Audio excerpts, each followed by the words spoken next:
اس حوالے سے صدر مملکت ممنون حسین نے آج نئے آرڈر کے اطلاق سے متعلق وزیراعظم شاہد خاقان عباسی سے مشاورت کر کے باقاعدہ نوٹیفیکیشن جاری کیا۔ جی بی کے وزیر قانون اورنگزیب خان اور مشیر اطلاعات شمس میر نے گزشتہ روز پریس کانفرنس کرتے ہوئے کہا کہ نئے آرڈر کو آئین کا تحفظ حاصل ہے، جس کے بعد جی بی کو سیاسی، انصرامی، اقتصادی اور جوڈیشل پاور تفویض ہو جائے گی۔ انہوں نے کہا کہ وفاقی کابینہ سے جی آرڈر 2018 کی منظوری اور قومی سلامتی کونسل سے تصدیق کے بعد گلگت بلتستان کی قانون ساز اسمبلی منظوری دے گی۔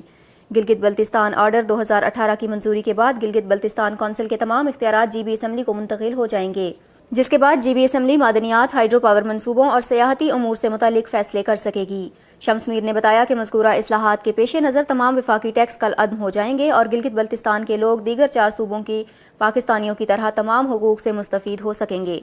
اورنگزیب خان کا کہنا تھا کہ گلگت بلتستان قانون ساز اسمبلی کا نام گلگت بلتستان اسمبلی ہو گیا ہے اور آئین کے سیکشن 4 کے تحت 4 صوبائی اسمبلیوں کو حاصل اختیارات اب جی بی اسمبلی کو بھی حاصل ہوں گے۔ انہوں نے کہا کہ سپریم کورٹ آف پاکستان کے ریٹائرڈ جج Gilgit Baltistan supreme appellate court کے چیف جسٹس ہوں گے اور گلگت بلتستان چیف کورٹ کا نام تبدیل کر کے ہائی کورٹ کر دیا گیا ہے۔ انہوں نے کہا تھا کہ وکلاء کے اصرار پر ہائی کورٹ کے ججز کی تعداد بھی بڑھا دی گئی ہے۔ علاوہ ازیں Gilgit Baltistan supreme appellate court اور ہائی کورٹ میں ججز کی غیر سیاسی تعیناتی کے لیے 5 رکنی کمیٹی تشکیل دی جا چکی ہے۔ پریس کانفرنس کے دوران انہوں نے کہا کہ اپوزیشن جماعتوں کی جانب سے نئی اصلاحات پر تنقید ایک ایجنڈے کے تحت کی گئی اور اپنے موقف کے حق میں دستاویزات بھی پیش کیں، تاہم اب وہ بے نقاب ہو گئی ہیں۔ انہوں نے بتایا کہ گزشتہ آرڈر کے تحت گلگت بلتستان کے شہریوں کو صرف 17 بنیادی حقوق حاصل تھے، تاہم گلگت بلتستان آرڈر 2018 کے نفاذ کے بعد جی بی کے شہری پاکستان میں کہیں بھی اپنے حقوق کی بات کر سکتے ہیں۔ ذرائع کے مطابق نگران وزیر اعظم کے لیے حکومت کی تجویز کردہ 3 ناموں میں جسٹس ریٹائرڈ ناصر الملک، جسٹس ریٹائرڈ تصدق حسین جیلانی اور ڈاکٹر شمشاد اختر شامل ہیں۔ پاکستان پیپلز پارٹی کی جانب سے ذکا اشرف اور جلیل عباس جیلانی کے نام سامنے آئے، تاہم تحریک انصاف نے ذکا اشرف کا نام مسترد کر دیا۔ دوسری جانب پاکستان تحریک انصاف نے بھی جسٹس ریٹائرڈ تصدق حسین کا نام تجویز کیا ہے۔ پی ٹی آئی کی جانب سے اسٹیٹ بینک کے سابق گورنر ڈاکٹر عشرت حسین اور معروف صنعت کار عبدالرزاق داؤد کے نام بھی سامنے آ چکے ہیں، تاہم امریکہ میں پاکستان کی مستقل مندوب ڈاکٹر ملیحہ لودھی نگران وزیر اعظم کی دوڑ سے باہر ہو گئیں اور حکومت اور اپوزیشن کی تجویز کردہ ناموں میں ان کا نام شامل نہیں ہے۔ اس سے قبل 18 مئی کو بھی وزیر اعظم کے چیمبر میں ہونے والی ملاقات کے دوران وزیر اعظم شاہد خاقان عباسی اور اپوزیشن لیڈرز کے درمیان نگران وزیر اعظم کے نام پر مشاورت کی گئی تھی، جس کے بعد خورشید شاہ نے بتایا کہ منگل 22 مئی کو ایک اور ملاقات کے بعد نگران وزیر اعظم کے نام کا اعلان کر دیا جائے گا۔ موجودہ حکومت کی آئینی مدت 31 مئی 2018 کو ختم ہو جائے گی، جس کے بعد نگران حکومت آئندہ انتخابات تک اپنی ذمہ داریاں سنبھالے گی۔ مروجہ طریقہ کار کے مطابق نگران وزیر اعظم کے انتخاب کے لیے وزیر اعظم اور اپوزیشن لیڈر کی طرف سے نام سامنے آتے ہیں اور کسی ایک نام پر اتفاق ہونے پر اسے نگران وزیر اعظم نامزد کر دیا جاتا ہے۔ پہلے مرحلے میں کسی نام پر اتفاق نہ ہونے کی صورت میں نگران وزیر اعظم کے انتخاب کا معاملہ پارلیمانی کمیٹی کے پاس جاتا ہے اور اگر کمیٹی بھی کسی حتمی نتیجے پر نہ پہنچ سکے تو معاملہ الیکشن کمیشن کے پاس چلا جاتا ہے، جس کے بعد الیکشن کمیشن تجویز کردہ ناموں میں سے کسی ایک موزوں شخص کا انتخاب بطور نگران وزیر اعظم کرتا ہے۔ جسٹس منظور ملک کی سربراہی میں 3 رکنی بینچ نے غلام حیدر جمالی کی ضمانت درخواست پر سماعت کی۔ اس دوران سابق آئی جی سندھ کے وکیل لطیف کھوسہ عدالت میں پیش ہوئے۔ عدالت میں سماعت کے دوران وکیل لطیف کھوسہ نے بتایا کہ پولیس کانسٹیبلز کی تعیناتیوں میں سابق آئی جی کا کوئی کردار نہیں ہے۔ 2013-14 کی تعیناتیاں آئی جی سندھ کی ذمہ داری نہیں تھیں۔ اس پر جسٹس منظور ملک نے استفسار کیا کہ کیا غیر قانونی بھرتی ہونے والے ابھی بھی کام کر رہے ہیں، جس پر وکیل لطیف کھوسہ نے بتایا کہ کچھ کام کر رہے ہیں جبکہ کچھ روزمرہ کی بنیاد پر نہیں ہیں۔ بعد ازاں عدالت نے اس معاملے میں قومی احتساب بیورو کو نوٹس جاری کرتے ہوئے کیس کی سماعت 7 جون تک ملتوی کر دی۔ خیال رہے کہ 18 مئی کو سندھ کے سابق آئی جی نے ضمانت قبل از گرفتاری کے لیے سپریم کورٹ میں درخواست دائر کی تھی۔ اپنی دائر کردہ درخواست میں غلام حیدر جمالی نے موقف اپنایا تھا کہ بطور پولیس افسر میرا ریکارڈ غیر داغدار ہے اور مجھے ستمبر 2014 میں آئی جی سندھ تعینات کیا گیا، جس کے بعد کراچی میں امن کی بحالی کے لیے اہم کردار ادا کیا۔ انہوں نے درخواست میں کہا تھا کہ پولیس اہلکاروں کی بھرتیوں میں بطور آئی جی سندھ ان کا کوئی کردار نہیں، کیونکہ پولیس کی بھرتیوں کا مجاز افسر متعلقہ اضلاع یا پولیس یونٹ کا ایس پی ہوتا ہے۔ سابق آئی جی نے اپنی درخواست میں کہا تھا کہ مجھے کانسٹیبلز کی مبینہ طور پر غیر قانونی بھرتیوں کا ذمہ دار ٹھہرایا نہیں جا سکتا۔ 1169 سے زائد بھرتیاں میرے عہدہ سنبھالنے سے قبل ہو چکی تھیں، جبکہ غلام حیدر جمالی نے سپریم کورٹ میں اپنی درخواست میں چیئرمین نیب اور ڈی جی نیب کو فریق بنایا۔ اسلام آباد ہائی کورٹ میں درخواست گزار کی جانب سے توہین عدالت کی درخواست دائر کی گئی، جس میں موقف اختیار کیا گیا کہ مختلف ٹی وی چینلز اس طرح کے پروگرام نشر کر رہے ہیں جو عدالتی حکم کی خلاف ورزی ہے۔ اس پر ہائی کورٹ کے جسٹس شوکت عزیز صدیقی نے متعلقہ ٹی وی چینلز اور اینکر پرسنز کو نوٹس جاری کرتے ہوئے سماعت بدھ 23 مئی تک ملتوی کر دی۔ خیال رہے کہ 9 مئی کو اسلام آباد ہائی کورٹ کے جسٹس شوکت عزیز صدیقی کی جانب سے ایک فیصلہ دیا گیا تھا، جس ٹی وی چینل کو یہ حکم جس میں تمام ٹی وی چینلز کو یہ حکم دیا گیا تھا کہ رمضان المبارک میں لاٹری، جوا اور سرکس جیسے پروگرامز پر پابندی ہوگی۔ عدالت نے اپنے مختصر فیصلے میں کہا تھا کہ رمضان کے مبارک مہینے میں پیمرا کی گائیڈ لائن کے برخلاف کوئی پروگرام نشر نہیں ہوگا اور تمام پروگراموں کی سخت نگرانی کی جائے گی، جبکہ خلاف ورزی کرنے والے کے خلاف کارروائی بھی ہوگی۔ اسلام آباد ہائی کورٹ کی جانب سے حکم دیا گیا تھا کہ تمام چینلز اس بات کو یقینی بنائیں کہ پروگرام کے میزبان اور مہمان کی طرف سے رمضان المبارک کے تقدس پر کوئی سمجھوتا نہ ہو۔ مختصر فیصلے میں کہا گیا تھا کہ رمضان المبارک میں تمام چینلز 5 وقت مسجد الحرام اور مسجد نبوی صلی اللہ علیہ وآلہ وسلم کی اذان مقامی وقت کے مطابق نشر کریں گے۔ اس کے علاوہ مغرب کی اذان یعنی افطار کے وقت سے 5 منٹ قبل تک کوئی اشتہار نہیں چلایا جائے گا، بلکہ درود شریف اور پاکستان کے استحکام، سلامتی اور امن کے لیے دعا کی جائے گی۔ عدالتی حکم میں کہا گیا کہ کوئی لاٹری اور جوا پر مشتمل پروگرام، یہاں تک کہ حج اور عمرے کے ٹکٹس کے حوالے سے بھی کسی چیز کو براہ راست یا ریکارڈڈ نشر نہیں کیا جائے گا۔ اس کے علاوہ نیلام گھر اور سرکس جیسے پروگرام لازمی طور پر رکنے چاہیے۔ اس کے علاوہ عدالتی حکم میں کہا گیا تھا کہ غیر ملکی مواد، خاص طور پر بھارتی ڈرامے، اشتہارات اور فلموں پر پابندی ہوگی، جبکہ صرف 10% غیر ملکی مواد ضابطۂ اخلاق کے تحت نشر کرنے کی اجازت ہوگی اور اس میں ریاست اور اسلام مخالف چیزوں کی مانیٹرنگ ہونی چاہیے۔ عدالت نے میزبان ڈاکٹر عامر لیاقت، ساحر لودھی، فہد مصطفیٰ اور وسیم بادامی کو خبردار کرتے ہوئے کہا تھا کہ اگر وہ باز نہ آئے تو تاحیات پابندی لگا دیں گے۔ سندھ ہائی کورٹ نے بجلی کی پیداوار نہ بڑھانے اور غیر منصفانہ لوڈ شیڈنگ کرنے پر سی ای او کے الیکٹرک اور دیگر کے خلاف توہین عدالت کی درخواست کی سماعت کی۔ کرامت علی نامی شہری کی جانب سے دائر درخواست میں موقف اختیار کیا گیا تھا کہ سندھ ہائی کورٹ نے 2015 کو ہیٹ اسٹروک کے بعد درجہ بندی کی لوڈ شیڈنگ کو غیر منصفانہ قرار دیتے ہوئے کے الیکٹرک کو بجلی کی پیداواری صلاحیت بڑھانے کا حکم دیا تھا، لیکن گزشتہ دنوں بن قاسم پاور اسٹیشن خرابی سے ثابت ہوتا ہے کہ کے الیکٹرک نے پیداواری صلاحیت میں اضافہ نہیں کیا، اس لیے کے الیکٹرک اور نیپرا حکام کے خلاف توہین عدالت کی کارروائی کی جائے۔ عدالت عالیہ نے chairman NEPRA brigadier retired Tariq Sadozai, vice chairman NEPRA Syed Mansoor ul Haq اور سی ای او کے الیکٹرک طیب ترین کے علاوہ چیف آپریٹنگ افسر ڈسٹریبیوشن، ہیڈ آف ڈسٹریبیوشن کے الیکٹرک توہین عدالت کے نوٹس جاری کر دیے۔ 3 مئی کو نیب کے لاہور آفس میں مشترکہ تحقیقاتی ٹیم کے سامنے پیش ہونے کے بجائے عمران علی یوسف لندن چلے گئے تھے، جس کے بعد وہ 7 اور 21 مئی کو طلب کیے جانے کے باوجود پیش نہیں ہوئے، جس سے ظاہر ہوتا ہے کہ وہ نیب کی تحقیقات میں شامل ہونے سے گریز کر رہے ہیں۔ ذرائع کا کہنا تھا کہ عمران علی یوسف 24 اپریل کو نیب کی تحقیقاتی ٹیم کے روبرو پنجاب صاف پانی کمیشن اور پنجاب پاور ڈیولپمنٹ کی تحقیقات میں پیش ہوئے تھے اور 3 مئی تک کی مہلت طلب کی تھی۔ ان کا مزید کہنا تھا کہ عمران علی یوسف جان بوجھ کر 3 مئی، 7 مئی اور 21 مئی کو نیب میں پیش نہیں ہوئے اور نہ ہی پوچھے گئے سوالات کے جواب جمع کرائے، جبکہ انہوں نے اس ضمن میں کوئی دستاویزات یا ریکارڈ بھی پیش نہیں کیے۔ پاکستان مسلم لیگ نون کے صدر میاں شہباز شریف کے داماد پر پنجاب صاف پانی کمیشن کے لیے گلبرگ لاہور میں موجود اپنے ذاتی پلازے کی ایک منزل 2 کروڑ 80 لاکھ روپے سالانہ کرائے پر دینے کا الزام ہے۔ تاہم مذکورہ منزل اب پنجاب پاور ڈیولپمنٹ کمیشن کے سابق چیف ایگزیکٹو آفیسر اکرام نوید کو فروخت کی جا چکی ہے، جنہوں نے مبینہ طور پر اعلیٰ عہدیداروں کو عمران یوسف کے کہنے پر نوکریاں دیں۔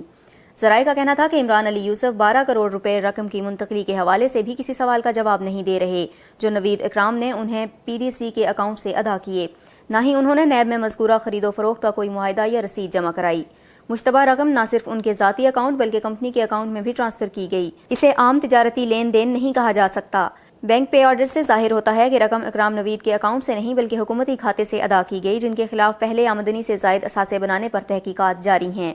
اس سے قبل بھی پنجاب اینٹی کرپشن اسٹیبلشمنٹ نے اکرام نوید کے خلاف کرپشن الزامات کی تحقیقات کی تھیں، جبکہ عمران علی یوسف کو کلین چٹ دے دی گئی تھی۔ نوید اکرام نیب کی تحویل میں ہیں اور اس وقت سے ان کی 1 ارب روپے مالیت کی جائیداد منجمد ہے۔ اس ضمن میں گزشتہ ہفتے نیب نے وزیر اعلیٰ پنجاب کے بیٹے حمزہ شہباز سے کمپنی کے بورڈ آف ڈائریکٹر کا حصہ بنے بغیر تقرریاں کرنے پر بھی پوچھ گچھ کی اور انہیں جمعرات تک جواب جمع کرانے کی مہلت دی۔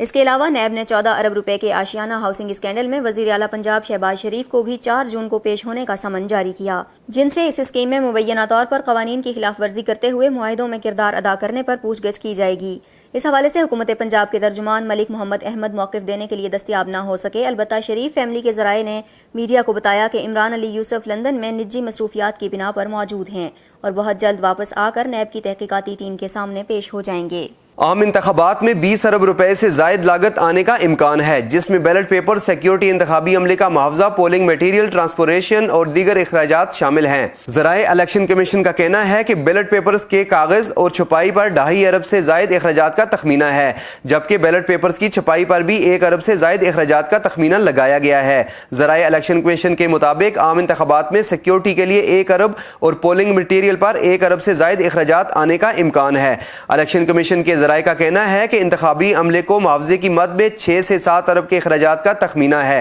جبکہ ٹرانسپورٹیشن کی مد میں 1 ارب سے زائد اخراجات کا تخمینہ لگایا گیا ہے۔ ذرائع الیکشن کمیشن کا کہنا ہے کہ وزارت خزانہ انتخابی اخراجات کے بروقت فنڈز فراہم کر رہا ہے۔ الیکشن کمیشن کی جانب سے عام انتخابات کے لیے مجوزہ تاریخوں کے لیے سمری صدر مملکت ممنون حسین کو پہلے ہی ارسال کی جا چکی ہے، جس میں 25، 26 یا 27 جولائی کو پولنگ کرائے جانے کی تجویز دی گئی ہے۔ عالمی بینک اور پاکستان کا 4 رکنی وفد مذاکرات کے لیے واشنگٹن پہنچا، تاہم اس معاملے پر ہونے والے مذاکرات کی تفصیل بتانے سے انکار کیا۔ خیال رہے کہ یہ آبی تنازع اگر حل نہیں ہوتا تو پاکستان کو اس کے تباہ کن نتائج کا سامنا کرنا پڑ سکتا ہے۔ عالمی بینک کی ترجمان الینا کارابان کا کہنا تھا کہ اس معاملے پر منگل اور بدھ کو ملاقات شیڈیول ہے اور ہم اس بارے میں ضرورت کے مطابق بعد میں اطلاع دیں گے۔ دوسری جانب پاکستانی وفد کی قیادت کرنے والے اٹارنی جنرل اشتر اوصاف علی نے اس بارے میں میڈیا سے گفتگو کرنے سے گریز کیا۔ یہ مذاکرات 4 اہم نکات کے گرد گھومتے ہیں، جن میں کشن گنگا دریا پر قائم ہونے والے ڈیم کی اونچائی، اس میں پانی ذخیرہ کرنے کی حد، پاکستان کے تنازع کو حل کرنے کے لیے ثالثی عدالت کے قیام کا مطالبہ اور اس کے جواب میں بھارت کا بین الاقوامی ماہرین کا مطالبہ شامل ہے۔ تاہم یہاں یہ بات واضح رہے کہ 20 دسمبر 2013 کو ہیگ کی ثالثی عدالت کی جانب سے دیے گئے فیصلے کی دستاویزات میں دریاؤں کی حفاظت کے لیے پاکستانی کوششوں کا تعین کیا گیا تھا۔ حتمی اعزاز کے نام سے موجود ثالثی عدالت کے اس دستاویز میں 1960 کے سندھ طاس معاہدے کی گائیڈ لائن کے ذریعے کشن گنگا تنازع کو حل کرنے کی کوشش کی گئی تھی۔ حتمی اعزاز کا یہ تعین کیا گیا تھا کہ بھارت کم از کم 9 کیوبک میٹر فی سیکنڈ پانی دریائے نیلم میں داخل کرے گا، جو ہمہ وقت کشن گنگا ہائیڈرو پروجیکٹ سے کم ہوگا۔ تاہم عدالت نے یہ بھی فیصلہ دیا تھا کہ بھارت یا پاکستان دریائے نیلم پر پانی کے رخ کی تبدیلی کے پہلے 7 سال بعد انڈس کمیشن یا پھر سندھ طاس معاہدے کے طریقہ کار کی مدد سے اس فیصلے پر دوبارہ غور طلب کر سکتے ہیں۔ واضح رہے کہ پاکستان کی جانب سے 2010 میں بھارت کے خلاف ثالثی عدالت میں سماعت کے لیے رجوع کیا گیا تھا اور درخواست کی گئی تھی کہ عدالت سندھ طاس معاہدے کے تحت Kishan Ganga hydroelectric project کی اجازت کا تعین کرے۔ خیال رہے کہ KHEP سے بجلی پیدا کرنے کے لیے کشن گنگا ڈیم کی طرف سے پانی کا رخ بونر نالہ کی جانب موڑا گیا اور بھارت کی جانب سے سرنگوں کا ایک نظام تیار کیا گیا جو پانی کی ٹربائن کو طاقتور کر کے 330 میگا واٹ بجلی پیدا کرتا ہے۔ تاہم پاکستان کی جانب سے اس رخ موڑنے کی منصوبہ بندی کی اجازت کو چیلنج کیا گیا کیونکہ اس سے KHEP کے بعد تعمیر ہونے والے نیلم جیلم ہائیڈرو الیکٹرک پروجیکٹ پر اثر پڑے گا۔ دی اسپائی کرانیکل، را ISI and the illusion of peace نامی تصنیف پاکستان کی خفیہ ایجنسی انٹر سروسز انٹیلیجنس کے سابق سربراہ لیفٹیننٹ جنرل اسد درانی اور بھارتی ہم منصب نے مشترکہ طور پر تحریر کی ہے، لیکن جنرل ریٹائرڈ اسد درانی کتاب کے اجرا کی تقریب میں بھارتی ویزا نہ ملنے کے سبب شرکت نہیں کر سکے۔ اپنی گفتگو میں AS دولت کا کہنا تھا کہ دنیا بھر میں سفارتی اور دفاعی میدان میں نئے زاویے آزمائے جا رہے ہیں۔ کچھ دن قبل تک کون سوچ سکتا تھا کہ امریکی صدر ڈونلڈ ٹرمپ شمالی کوریا کے سپریم لیڈر سے بات کرنے پر آمادہ ہو جائیں گے۔ اسی طرح ہمیں بھی عمومی سوچ سے ہٹ کر دیکھنا ہوگا، جیسے کہ سابق بھارتی وزیر اعظم ڈاکٹر منموہن سنگھ کہا کرتے تھے کہ جنرل باجوہ کو مدعو کیا جائے اور پھر نتائج دیکھیں۔ مصنفین نے دونوں ممالک کے عوام میں باہمی تعلقات کو بہتر بنانا نسبتاً آسان قرار دیا، جس میں ویزے میں نرمی اور کرکٹ کی بحالی شامل ہے۔ پاکستان میں موجود جنرل ریٹائرڈ اسد درانی نے بھارتی میڈیا سے گفتگو کرتے ہوئے کہا کہ میں سمجھتا ہوں کہ مصر کے شہر میں پاکستانی وزیر اعظم یوسف رضا گیلانی اور ان کے بھارتی ہم منصب منموہن سنگھ کے مابین ہونے والی ملاقات ایک نئی سمت کا آغاز تھا جسے دونوں ممالک کی بیوروکریسی نے پنپنے نہیں دیا۔ ان کا کہنا تھا کہ دہشت گردی کے خلاف مشترکہ میکانزم کے قیام کا معاہدہ دونوں ممالک کے لیے بڑی کامیابی ہوتا، لیکن افسوس کہ ایسا نہیں ہو سکا۔ جنرل ریٹائرڈ اسد درانی نے کتاب میں بھارتی قومی سلامتی مشیر برائے وزیر اعظم اجیت ڈووال کا پاکستان کے حوالے سے بیان تحریر کیا کہ پاکستان سے صرف طاقت کے زور پر نمٹا جا سکتا ہے۔ واضح رہے کہ اجیت ڈووال بھارتی خفیہ ایجنسی کا حصہ رہے اور 2005 میں ریٹائر ہوئے تھے۔ ان کے بارے میں جنرل ریٹائر اسد درانی نے بتایا تھا کہ انہوں نے پالیسی میں تبدیلی نہیں کی، ان کا سخت موقف اب بھارتی پالیسی کا حصہ ہے۔ وہ صرف ڈونلڈ ٹرمپ کی طرح چیختے چلاتے اور بیانات دیتے ہیں، اصل میں وہ مرچ مسالہ لگاتے ہیں۔ جنرل ریٹائرڈ اسد درانی نے کتاب میں مزید لکھا کہ اجیت ڈووال آج کل اس لیے اہم ہیں کیونکہ نریندر مودی اہم ہیں۔ وہ تماشا لگانے کا کوئی موقع ہاتھ سے جانے نہیں دیتے۔ میں ان پر دونوں ممالک کے تعلقات بہتر بنانے کے لیے بھروسہ نہیں کر سکتا۔ اگر وہ لاہور یا اسلام آباد میں پائے گئے تو وہ بھارت کے تو مفاد میں ہوگا، لیکن پاکستان اور بھارت کے تعلقات کے لیے بہتر نہیں ہوگا۔ اس ضمن میں جنرل ریٹائرڈ اسد درانی نے بھارتی قومی سلامتی کے مشیر کی پاکستان کے 6 سابق ہائی کمشنرز کے ساتھ ملاقات کا حوالہ دیتے ہوئے کہا کہ 2016 میں ہونے والی اس ملاقات میں 6 پاکستانی ہائی کمشنرز کو مدعو کیا گیا، جس کا خیال یہ تھا کہ یہ ملاقات خوشگوار ماحول میں ہوگی، تاہم اجیت ڈووال کا ان کے ساتھ رویہ خاصا کرخت تھا۔ انہوں نے ہائی کمشنرز کو مخاطب کر کے کہا کہ آپ ہم پر نظر رکھے ہوئے ہیں، اگر ہماری تحقیقات میں کوئی مثبت پہلو سامنے نہیں آیا اور اگر ہمیں پٹھان کوٹ ممبئی حملوں کے ساتھ کسی ریاستی کارروائی کی کڑی ملی تو اس کے نتائج اچھے نہیں ہوں گے۔ جنرل ریٹائرڈ اسد درانی نے مزید بتایا کہ ملاقات کے اختتام میں وہ بغیر کسی کے ساتھ ہاتھ ملائے چلے گئے، جو سفارتی روایت کا حصہ ہوتا ہے، اس سے ان کے عزائم کا اظہار ہوگا۔ تاہم اس حوالے سے AS دولت نے مختلف موقف دیا اور انہوں نے بتایا کہ میں نے جو دہلی میں سنا وہ اس سے مختلف تھا جو آپ بتا رہے ہیں۔ اجیت ڈووال کے سخت گیر رویے کے برعکس ملاقات میں ان کا غیر متوقع طور پر نرم رویہ دیکھ کر ہائی کمشنرز خاصے حیران ہوئے تھے۔ 2 ہفتے قبل ہی امریکہ نے ایران کے ساتھ جوہری معاہدے سے دستبرداری اختیار کرنے کا اعلان کیا تھا اور سیکرٹری خارجہ مائک پومپیو کی ایران کے خلاف مزید پابندیوں پر مشتمل دھمکی دونوں ممالک کو گہرے تنازع میں مبتلا کر سکتی ہے۔ مائک پومپیو نے بطور سیکرٹری خارجہ اپنی پہلی خارجہ پالیسی پر تبصرہ کرتے ہوئے کہا کہ اگر ایران نے ناقابل قبول اور غیر موزوں راستے پر چلنے سے گریز نہیں کیا تو پابندی کا سلسلہ مزید بڑھ جائے گا۔ انہوں نے مزید کہا کہ امریکہ کی جانب سے اب لگائی جانے والی پابندیاں اس سے قبل ماضی میں کبھی نہیں لگائی گئی ہوں گی۔ بعد ازاں مائک پومپیو نے ایرانی خارجہ پالیسی کو نشانہ بناتے ہوئے خبردار کیا کہ امریکہ ایران اور اس کے اتحادیوں کے بیرون ملک آپریشن کو نیست و نابود کر دے گا۔ ان کا کہنا تھا کہ تہران کو شام میں اپنی تمام فورسز کو واپس بلا کر شام کے صدر کی حمایت کا سلسلہ بند کرنا ہوگا۔ دوسری جانب کہا جا رہا ہے کہ ایران امریکہ کی دھمکیوں کو خاطر میں نہیں لائے گا۔ سیکرٹری خارجہ نے خبردار کیا کہ اگر ایران جوہری منصوبہ جاری رکھتا ہے تو واشنگٹن بھرپور جواب دے گا اور ایرانی جوہری منصوبوں کو معاونت فراہم کرنے والی کمپنیوں کے خلاف بھی کارروائی عمل میں لائی جا سکتی ہے۔